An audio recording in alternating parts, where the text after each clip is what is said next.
وارزقنا بها شفاعته ومحبته حتى يسقينا من حوضه الشريف بيده الشريفة شربة لا نظمأ بعدها أبدا. أما بعد عباد الله، أوصيكم ونفسي بتقوى الله تبارك وتعالى. يا أيها الذين آمنوا اتقوا الله حق تقاته ولا تموتن إلا وأنتم مسلمون، واعتصموا بحبل الله جميعا ولا تفرقوا، واذكروا نعمة الله عليكم إذ كنتم أعداء فألف بين قلوبكم فأصبحتم بنعمته إخوانا. عن أبي هريرة رضي الله تعالى عنه قال: قال رسول الله صلى الله عليه وآله وسلم: هل تدرون من المفلس؟ قلنا: المفلس فينا يا رسول الله من لا درهم له ولا دينار ولا متاع.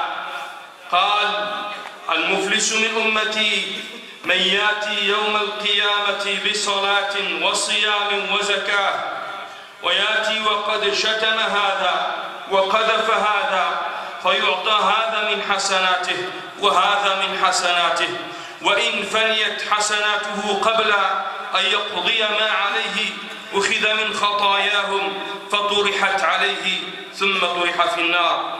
اللهم أجرنا من النار بعفوك ورحمتك. فكيف بالعبد المسكين في يوم يرى صحيفته خالية من حسنات تعب في جمعها، فيقول: أين حسناتي؟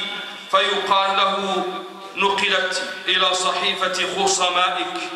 ويرى صحيفته مشحونة بسيئات اجتهد في حياته ألا يقترفها، فيقول: يا رب هذه سيئات ما قارفتها. فيقال: هذه سيئات القوم الذين اغتبتهم وشتمتهم وقصدتهم بالسوء وظلمتهم في المبايعة والمجاورة والمخاطبة والمناظرة والمذاكرة والمدارسة وسائر أصناف المعاملة. لما نزل قول الله تبارك وتعالى: إنك ميت وإنهم ميتون ثم إنكم يوم القيامة عند ربكم تختصمون، قال الزبير رضي الله تعالى عنه: يا رسول الله، أيكرر علينا ما كان بيننا في الدنيا من خواص الذنوب؟ قال: نعم، ليكون عليكم حتى تؤدوا إلى كل ذي حق حقه. قال أنس رضي الله تعالى عنه: سمعت رسول الله صلى الله عليه وآله وسلم يقول: يحشر الله العباد عراة غبرا بهما. قلنا: ما بهما يا رسول الله؟ قال: ليس معهم شيء، يناديهم ربهم يسمعه من بعد كما يسمعه من قرب. أنا الملك الديان، لا ينبغي لأحد من أهل الجنة أن يدخل الجنة، ولأحد من أهل النار مظلمة حتى أقتصها منه، ولا لأحد من أهل النار أن يدخل النار، ولأحد من أهل الجنة عنده مظلمة حتى أقتصها منه حتى اللطمة. قلنا: كيف وإنما نأتي الله عز وجل عراة غبرا بهما لا شيء معنا. فقال: بالحسنات والسيئات. فاتقوا الله عباد الله ومظالم العباد بأخذ أموالهم والتعرض لأعراضهم وتضييق قلوبهم وإساءة الخلق في معاشرتهم، فإن ما بين العبد وبين الله خاصة، فالمغفرة إليه أسرع، لأنه سبحانه وتعالى غني عن طاعتنا، ولا تضره معصيتنا ولا تنفعه طاعتنا. ومن اجتمعت عليه مظالم العباد وقد تاب عنها وعسر عليه استحلال أصحابها فليكثر حسناته ليوم القصاص وليتزود بكمال الإخلاص، فعسى الله عز وجل أن يقربه إليه فيناله لطفه ويدفع عنه مظالم العباد بكرمه ومنه وفضله. فقد روى أنس رضي الله تعالى عنه عن النبي صلى الله عليه وسلم أنه قال: رجلان من أمتي جثيا بين يدي رب العزة سبحانه، فقال أحدهما: يا رب خذ لي مظلمتي، من أخي، فقال الله تعالى: أعط أخاك مظلمته، فقال: يا ربي لم يبق من حسناتي شيء.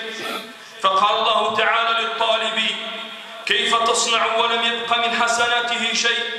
قال: يا ربي يتحمل عني من أوزاري.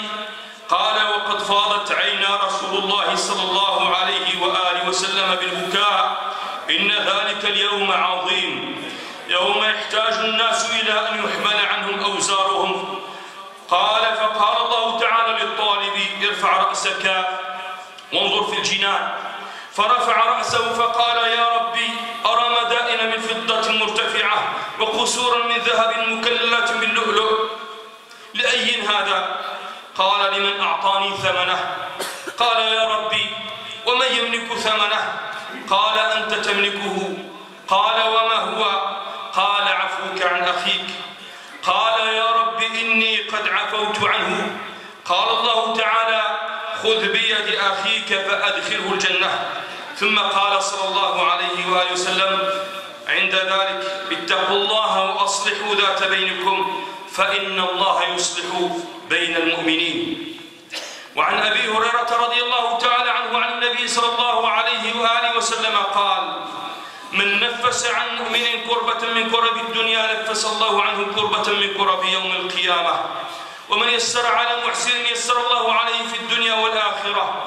ومن ستر مسلما ستره الله في الدنيا والآخرة. والله في عون العبد ما دام العبد في عون أخيه. ومن سلك طريقا يلتمس فيه علما سهل الله به طريقا إلى الجنة. وما اجتمع قوم في بيت من بيوت الله يتلون كتاب الله ويتدارسونه بينهم إلا نزلت عليهم السكينة وغشيتهم الرحمة وحفتهم الملائكة وذكرهم الله في من عنده. ومن أبطأ به عمله لم يسرع به نسبه. الحديث رواه مسلم. وقد خرج الطبراني من حديث عمر رضي الله تعالى عنه عن النبي صلى الله عليه وآله وسلم قال: أفضل الأعمال إدخال السرور على المؤمن كسوته أو كسوت عورته أو أشبعت جوعته أو قضيت حاجته. وروي عن الحسن البصري رضي الله تعالى عنه قال: مشيك في حاجة أخيك خير لك من حجة بعد حجة. وفي الصحيحين عن أنس رضي الله تعالى عنه قال: كنا مع النبي صلى الله عليه وآله وسلم في سفر فمنا الصائم ومنا المفطر. قال: فنزلنا منزلا في يوم حار أكثرنا ظلا صاحب الكساء ومنا من يتقي الشمس بيده. فسقط الصوام وقام المفطرون وضربوا الأبنية وسقوا الركاب. فقال رسول الله صلى الله عليه وآله وسلم: ذهب المفطرون بالأجر. وروى أبو داود عن قلابة أن ناسا من أصحاب رسول الله صلى الله عليه وآله وسلم قدموا يثنون على صاحب لهم خيرا. قالوا: ما رأينا مثل فلان قط، ما كان في مسير إلا وكان في قراءة، ولا نزلنا منزلا إلا كان في صلاة. فقال: فمن كان يكفيه ضيعته، حتى ذكر من كان يعلف جمله أو دابته. قالوا: نحن. قال: فكلكم خير منه.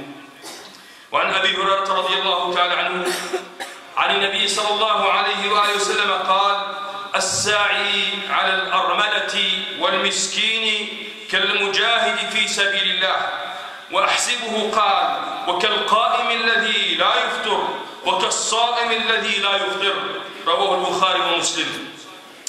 ويروى أن عبد الله بن المبارك وكان زاهدا عالما يضرب به المثل في الزهد والعلم، وكان يحج كل عام إلى بيت الله الحرام فينتفع الناس بعلمه ونصحه. ولما كان موسم الحج وقد أعد زاده وما يكفيه من المال في سفره، فلما أقبل ذاهبا رأى في طريقه امرأة تخرج دجاجة ميتة قد دفنت، فسألها: يا أمة الله ما تصنعين؟ قالت: توفي عني زوجي ولي ذرية ضعافا، فما وجدت ما أعطيهم، وسأعطيهم من هذه الميتة وأنا مضطرة غير باغية. فأمسك عبد الله بن المبارك جميع ماله وأعطاه للمرأة ولم يحج تلك السنة، ورأى رسول الله صلى الله عليه وسلم في المنام وأخبره عن حسن ما صنع وبشره. أيها الإخوة المؤمنون، ذكرت لكم أحاديث كثيرة، منها ما تعلق بالظلم وأكل أموال الناس بالباطل وشتم الناس وقذفهم، فأعظم الله عز وجل في ذلك العقاب حتى عده رسول الله صلى الله عليه وسلم المفلس من الأمة. المفلس من الأمة من يأتي بصلاة وصيام وزكاة، يأتي وقد ظلم هذا وشتم هذا، فيأخذ كل واحد من حسناته ويلقى عليه من سيئاتهم فيطرح في النار والعياذ بالله عز وجل. ثم ذكر لنا رسول الله صلى الله عليه وسلم أنه من أحسن إلى الناس ونفس الكرب عن المكروبين وستر ويسر على المعسرين، من فعل ذلك كان كالمجاهد في سبيل الله. فدل ذلك أن عمل الخير وكف الشر عن الناس أعظم عند الله عز وجل من سائر العبادات. صلى الله تبارك وتعالى يبصرنا بذلك، وآخر دعوانا الحمد لله رب العالمين، وصلى الله وسلم وبارك على سيدنا وحبيبنا وشفيعنا محمد وعلى أصحابه أجمعين.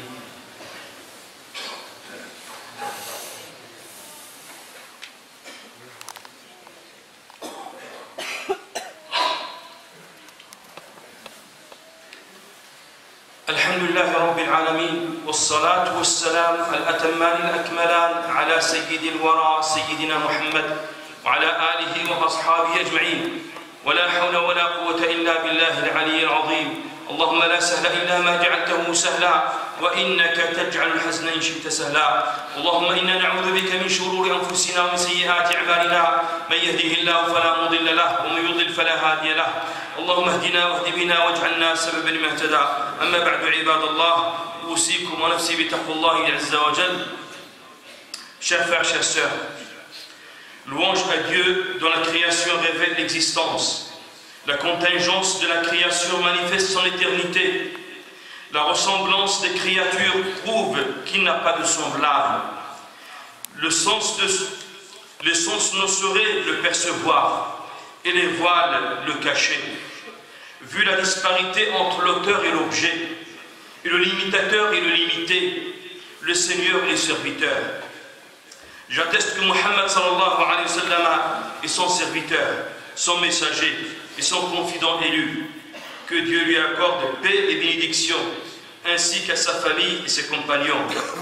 Chers frères, chères sœurs, au moment où des extrémistes s'expriment avec violence et usent de tout moyen pour exacerber les tensions et attiser les peurs et la haine, les croyants que nous sommes devons assumer notre rôle de témoins.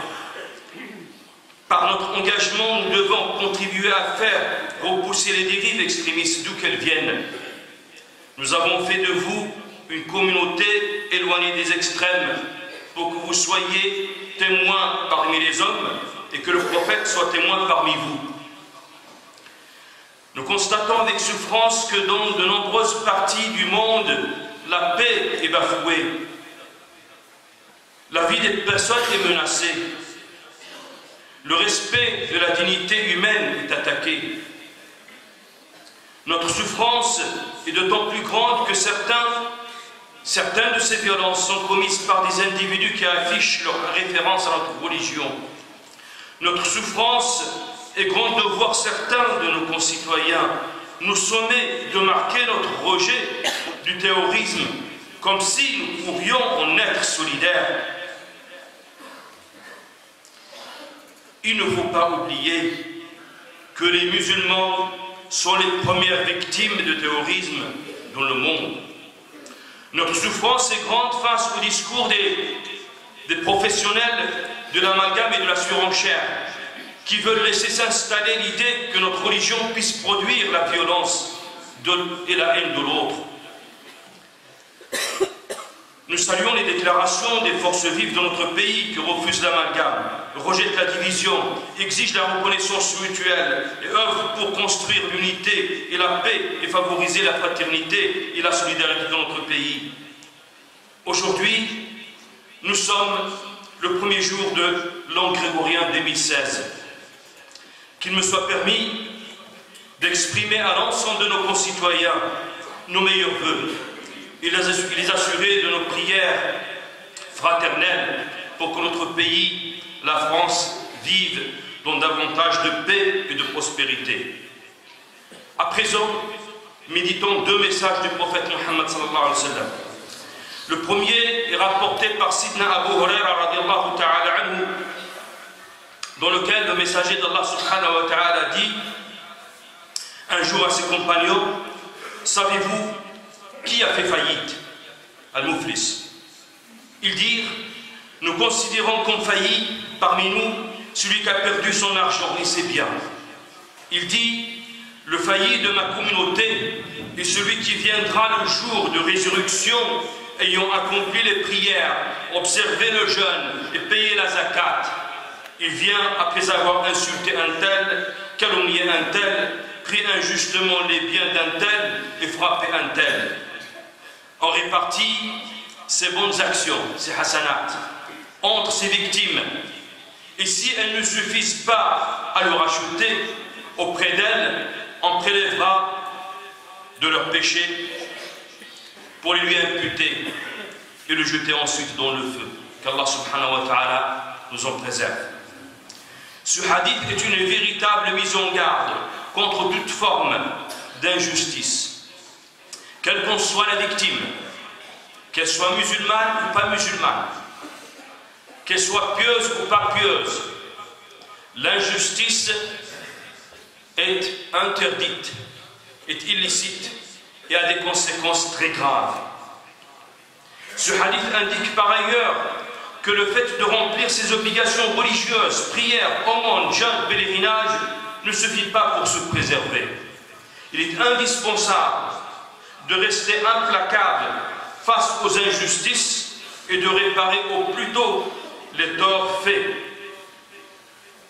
Si malgré tous les efforts déployés avec sincérité et humilité pour réparer les torts faits, le croyant n'y arrive pas, le jour de la résurrection, Allah subhanahu wa ta'ala le défendra auprès de ses victimes. Il le réconciliera avec ses victimes.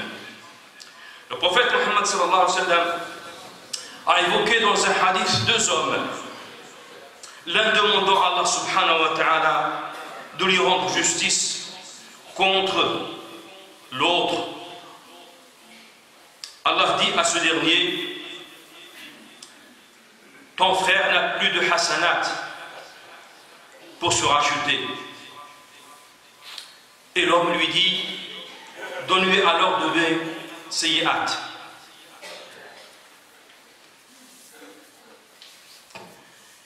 Et le prophète Mohammed sallallahu alayhi wa sallam dit, en versant quelques larmes, ce jour-là, l'enfant ne reconnaîtra pas son père, la femme ne reconnaîtra pas son époux. Chacun cherchera à se sauver, à se préserver. Allah subhanahu wa ta'ala demande à l'homme: regarde, il lui montre des maisons en argent dans le paradis. L'homme dit: à qui cela? Allah subhanahu wa ta'ala, il a dit: à celui qui en a le prix. Et l'homme dit: mais qui pourra avoir le prix? Allah subhanahu wa ta'ala lui dit: tu as le prix. Pardonne à ton frère, c'est le prix. Et l'homme dit: je lui pardonne. Et Allah subhanahu wa ta'ala lui demande de prendre la main de son frère et de rentrer dans le paradis. Cette réconciliation faite par Allah subhanahu wa ta'ala entre deux hommes, entre victime et celui qui lui a fait de tort, est le résultat de la sincérité et du travail inlassable de celui qui a commis le tort et qui a voulu par tous les moyens le réparer. Son tort, il n'a pas réussi, pour une raison ou une autre. Il n'est pas donné à tous. Et dans un hadith, deuxième message que je veux que vous méditiez aujourd'hui avec moi, un hadith rapporté également par Sidna Abu Huraira radiallahu ta'ala anhu, dans lequel le prophète Muhammad sallallahu alayhi wa sallam nous dit: quiconque soulage un croyant d'une des situations affligeantes de ce monde, Allah le soulagera de l'une des situations affligeantes du jour de la résurrection. Quiconque rend les choses faciles à quelqu'un en difficulté, Allah subhanahu wa ta'ala lui rend les choses faciles dans ce monde et dans l'autre. Quiconque couvre son frère, Allah le couvre dans ce bas monde et dans l'autre. Allah aide son serviteur tant que celui-ci aide son frère. Celui qui emprunte un chemin à la recherche du savoir, Allah lui facilite un chemin vers le paradis. Ce hadith doit avoir en nous une résonance particulière devant les images qui défilent devant nous, dans nos yeux, des réfugiés et de personnes en difficulté, devant des situations affligeantes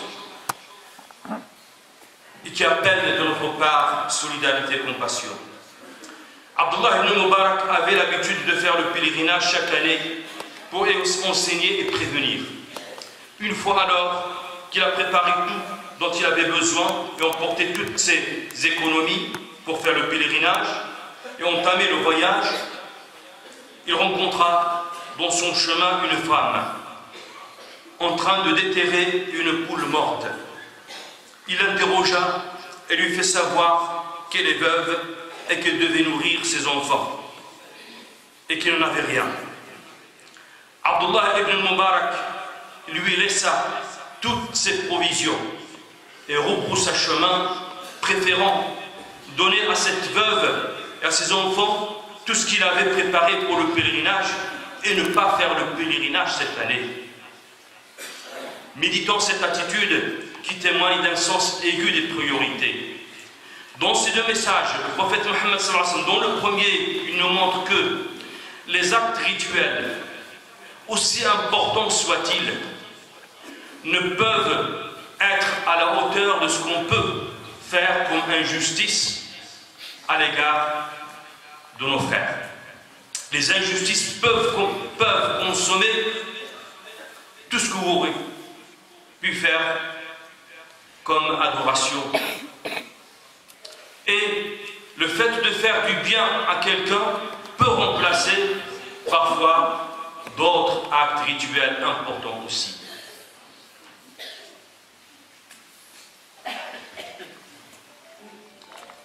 Dans un contexte particulièrement chargé d'épreuves et de défis, et appelle donc plus d'attention et de compassion vers les plus démunis, à ce titre, la tragédie que vivent des milliers de réfugiés sous nos yeux doit nous rappeler que leur apporter aide et assistance serait le meilleur sacrifice que nous pourrions faire.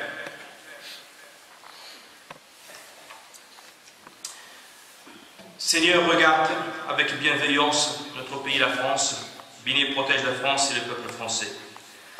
Allahumma inna nas'aluka al-amana yawma la yanfa'u malun wa la banun illa man ata Allah biqalbin salim.